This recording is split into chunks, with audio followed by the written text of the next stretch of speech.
Okay guys, we got this Subaru today. We have a transmission problem.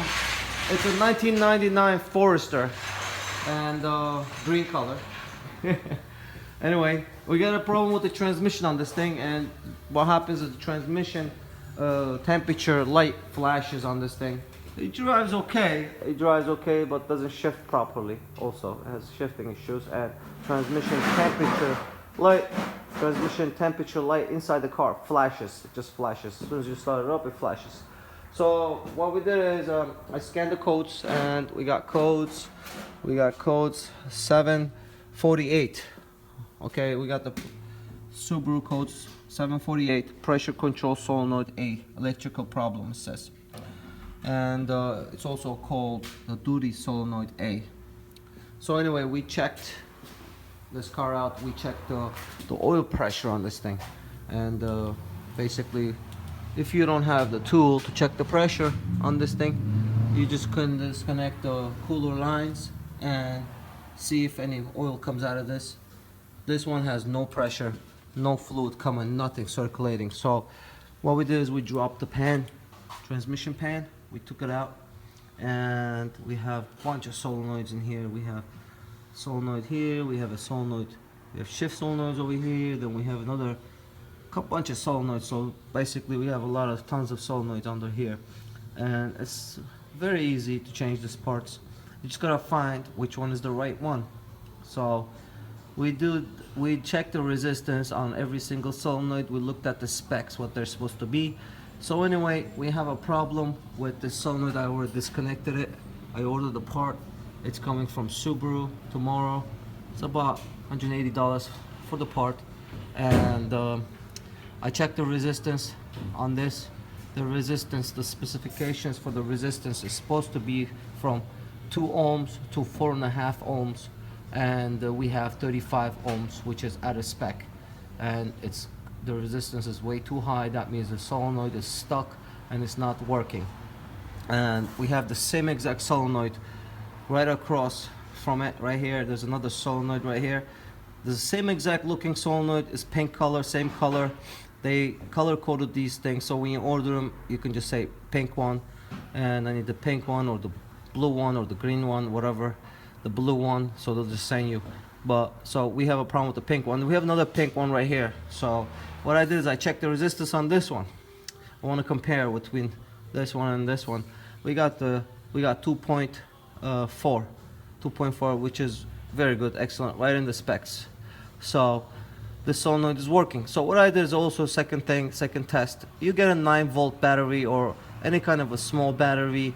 You know, you have a power and ground on the battery. So on this here, we can disconnect the plug off the solenoid. We can just disconnect the plug. Of course, you always have to disconnect the plug if you want to give power to the solenoid. So when I give power to the solenoid, it does not click.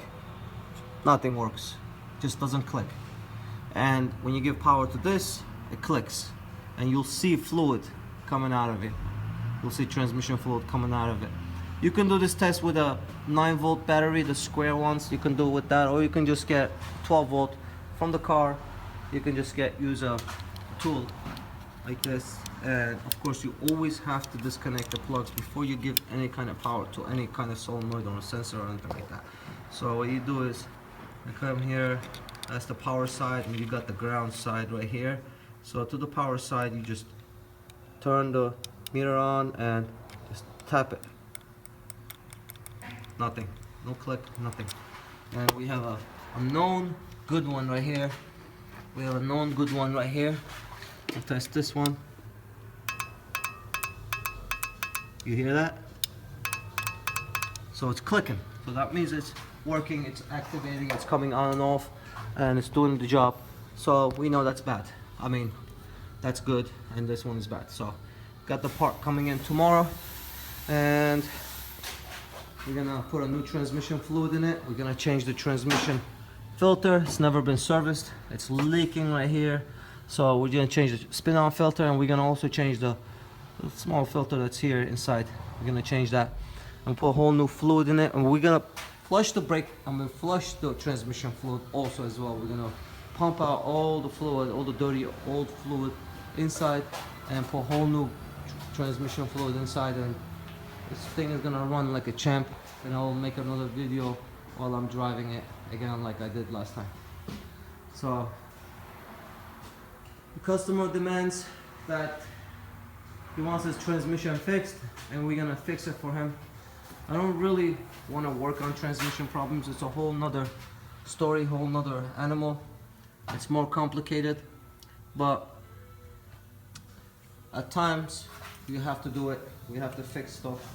So, and we force ourselves to learn more and advance ourselves to diagnose more, go into more deep diagnosis and find problems and repairs and stuff like that. It's not just tires and brakes anymore. It's more involved of electronics and computers. We have scanners. We have tons of different scanners. We have computers here. We have programming computers and laptops and whatever. We go into cars and program, and we have another computer right here. Another bad boy right here. So that's for like Japanese, Asian cars. That's more like American cars. So, yep. Thanks for watching Ozzy's Auto Repair. It's 6:30, 6:45, and I gotta go home. I wanted to diagnose this car before I go home. Find a problem with it. Thanks for watching. Bye.